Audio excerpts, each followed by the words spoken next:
Mapagpala at manigong bagong taon po, kapanalig. Pasalamatan natin ang Panginoon sa pasimula ng taong 2026. Ipinagdiriwang natin ang dakilang kapistahan ni Maria, Ina ng Diyos, at ang pandaigdigang araw ng panalangin para sa kapayapaan.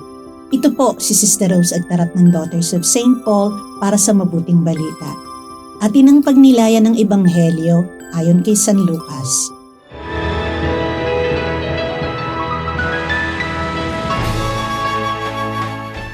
Nagmamadaling pumunta ang mga pastol at natagpuan nila si Maria at si Jose at ang sanggol na nakahiga sa sabsaban.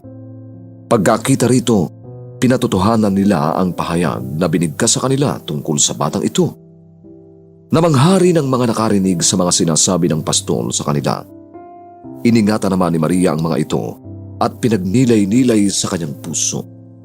Umuwi ang mga pastol na ninululwalhati at pinupuri ang Diyos dahil nakita nila ang lahat ng kanilang narinig ayon sa ipinasabi sa kanila. Pagsapit ng 8 araw, kailangan ng tuliin ang bata.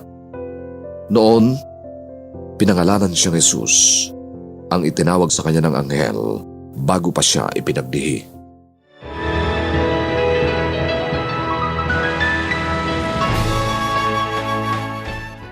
Bagong taon na naman at karamihan sa atin ay nagsisimula agad sa plano, mga target, mga resolusyon.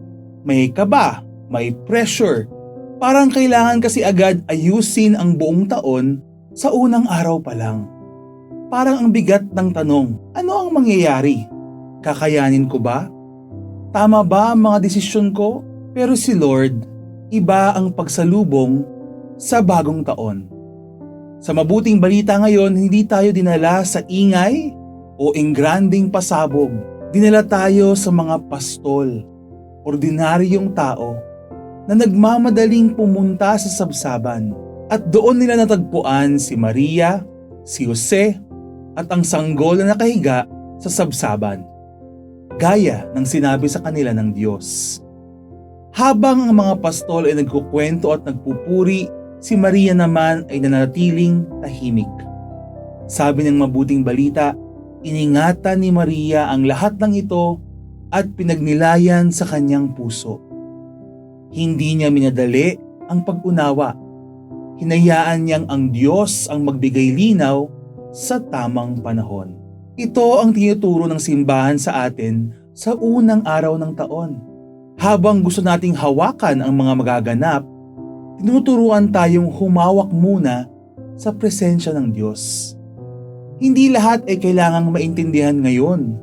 Ang mahalaga ay kasama natin siya ngayon.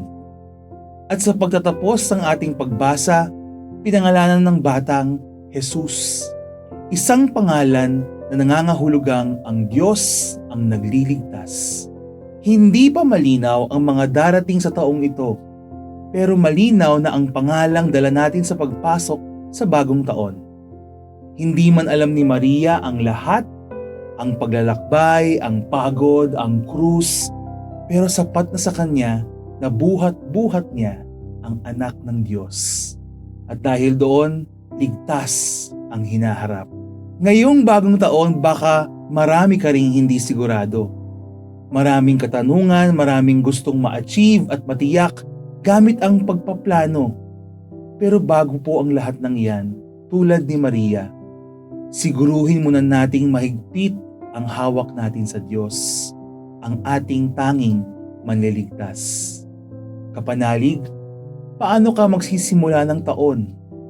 Hawak ang lahat o may dalang pananampalataya tulad ni Maria? Mga kapanalig, maraming salamat po sa inyong suporta sa aming misyon, lalo na sa mga donors at sponsors ng Mabuting Balita.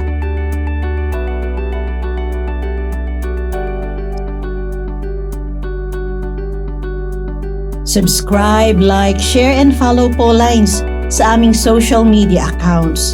At patuloy kaming humihingi ng inyong tulong upang maipagpatuloy ang programang ito.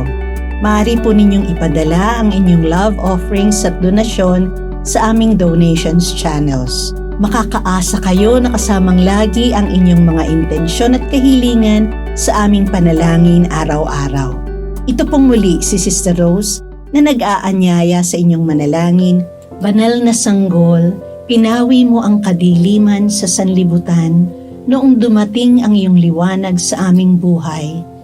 Pasinagin mo sa amin ang iyong paglingap upang makapamuhay kami bilang mga kapatid mo, ngayon at kailanman.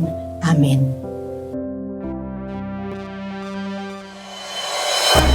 We are here to provide a new way of communicating and proclaiming the gospel.